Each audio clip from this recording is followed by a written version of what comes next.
परिक्रमा सुंदरगढ़ अंत्योदय गृह योजनार शुभारंभ। जिलास्तरीय अंत्योदय गृह योजनार शुभारंभ जिले में 4114 जन हिताधिकारी गृह निर्माण कार्यादेश प्रदान। यह योजनार शुभारंभ करिसेंती माननीय मुख्यमंत्री श्री मोहन चरण माझी कलाहांडी जिलार भवानीपाटणारू। यह योजन असहाय विधवा प्राकृतिक विपर्यय पीड़ित दुस्साध्य रोगाक्रांत दिव्यांग अति आवश्यक करुवा व्यक्ति विशेषों को चिन्हट कर गृह जोगाई दिज्व। सुंदरगढ़ जिला सदर ब्लॉक स्थित किरेई पड़िया जिला स्तरीय कार्यक्रम अनुष्ठित हो गत 30 तारिख में। यही अवसर में कलाहांडी ठारे आयोजित अंत्योदय गृह योजनार शुभारंभ कार्यक्रम सीधा प्रसारण अनुष्ठित हो जाएगी।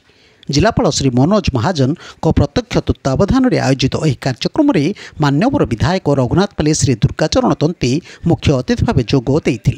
एथिरे सदर ब्लॉक अध्यक्ष श्री सुब्रत माझी, उपाध्यक्ष श्रीमती चंद्रमा मेहर, अतिरिक्त जिलापाल श्री अभिमन्यु माझी, जिला परिषदर मुख्य उन्नयन अधिकारी तथा निर्वाही अधिकारी श्री सुरंजन साहू, सदर गोष्ठी उन्नयन अधिकारी श्री मोतीलाल सुलिया, तहसीलदार श्री कुलमणि रणबीड़ा अन्यान्य विभाग अधिकारी माने उपस्थित थिले। एही योजन 4 मास भितर गृह निर्माण कार्य संपूर्ण हेले 20,000 और 6 मास मध्य घर तैयारी हेले 10,000 टंका आर्थिक सहायता जोगाई दिज्व।